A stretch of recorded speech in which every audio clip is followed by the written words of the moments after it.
लाडकी बहीण योजना आणि या योजनेच्या संदर्भात बघा, गेल्या वेळेसच्या हप्त्याच्या संदर्भात म्हणजे फेब्रुवारीच्या हप्त्याच्या संदर्भात फेब्रुवारीचा जो हप्ता वितरित झाला होता 20वा हप्ता, तर त्या 20व्या हप्त्याचं जे वितरण होतं तर त्याचा मार्च 24मध्ये जी आर आला होता, मार्च 24मध्ये.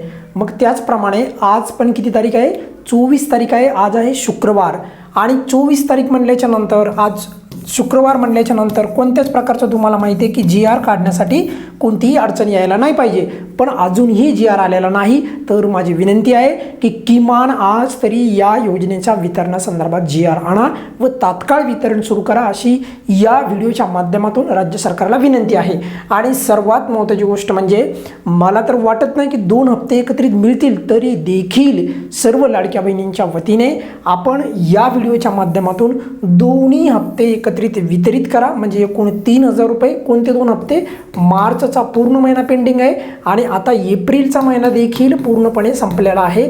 त्यामुळे मार्चचे 1500 रुपये आणि एप्रिलचे 1500 रुपये असे एकूण 3000 रुपये दोन्ही हप्ते एकत्रित वितरित करावे सरकारने, अशी या व्हिडिओच्या माध्यमातून आपण विनंती करीत आहोत. आणि सर्वात महत्त्वाचं म्हणजे हे असं का, तर त्याचं उत्तर असं आहे की जर 2 हप्ते एकत्रित केले तर वितरणामधला जो गॅप आहे तो भरून निघेल आणि त्यानंतर मग परत 2 महिन्याचा विलंब पडला वगैरे असं म्हणायला कुणाला चान्स पण मिळणार नाही. तर त्याबद्दल जे आहे थोडा विचार करायला पाहिजे.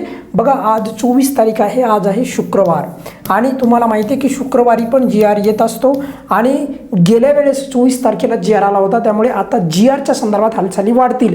काल संजय गांधी निराधार योजनेच्या संदर्भात पोर्टलवर जसा मेसेज आला तसाच त्यानंतर 1-2 दिवसांनी आपल्या लाडकी बहीण योजनेच्या संदर्भात पण हालचाली वाढतात. त्यामुळे आज आणि उद्या अधिक शक्यता आहे की जी आर येण्याच्या संदर्भात आणि थोडं लक्ष द्यायला पाहिजे आणि लवकरात लवकर या योजनेचा जी आर काढायला पाहिजे. जर जी आर काढला तर मी जसं सांगितलं त्याप्रमाणेच बघा पुढे 27-28 या दरम्यानच वितरण जाणार आहे. आणि फार अगोदर सांगितलं होतं मी तुम्हाला. आणि माझं तर असं मत आहे की मागच्या महिन्याचं वितरण खूपच पुढे गेले तर पहिल्या आठवड्यामध्येच वितरण व्हायला पाहिजे, पण तसं होत नाही. दुर्दैवाने तसं होताना आपल्याला दिसत नाही. तरी देखील आता जर वितरण जर समजा पुढे पुढे जात असेल तर एकदा तो गॅप भरून काढावा.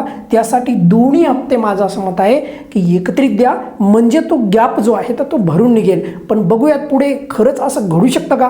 आपल्या दृष्टिकोनातून जर आपण मागचा जर का आतापर्यंतचा जर का इतिहास पाहिला तर बघा, फार महिन्यापूर्वी म्हणजे फार वर्षापूर्वी म्हटलं तरी काय हरकत नाही, 2 हप्ते ॲडव्हान्समध्ये भेटले, एकत्रित बी भेटले. पण आता तसं घडताना दिसत नाही आहे. त्यामुळे 2 हप्ते एकत्रित मिळतील याची शक्यता फार कमी आहे. पण गॅप भरण्यासाठी तो मधला जो गॅप पडला एप्रिल आणि मार्च आणि एप्रिलचा, तर तो गॅप भरण्यासाठी 2 महिन्याचा, त्यासाठी मी म्हणतो आहे दोन्ही महिन्याचे एकत्रित वितरण करा व गॅप हा भरून काढा. आणि आजच्या कंडिशनला म्हणजे आज किंवा उद्यापर्यंत नक्की या योजनेचा जी आर आणण्यासंदर्भात हालचाली वाढवा व लवकर लाडक्या बहिणींना त्यांचा जो लाभ आहे मार्च आणि एप्रिलचा तर तो त्यांना वितरित करा. या व्हिडिओच्या माध्यमातून आपण इथेच थांबूयात. काही अडचण आली तर नक्की विचारा, परंतु आज जर का वितरणाचा जी आर आला तर लवकरात लवकर आपल्या चॅनलवरती तुम्हाला अपडेट मिळेल. या व्हिडिओमध्ये आपण इथेच थांबूयात.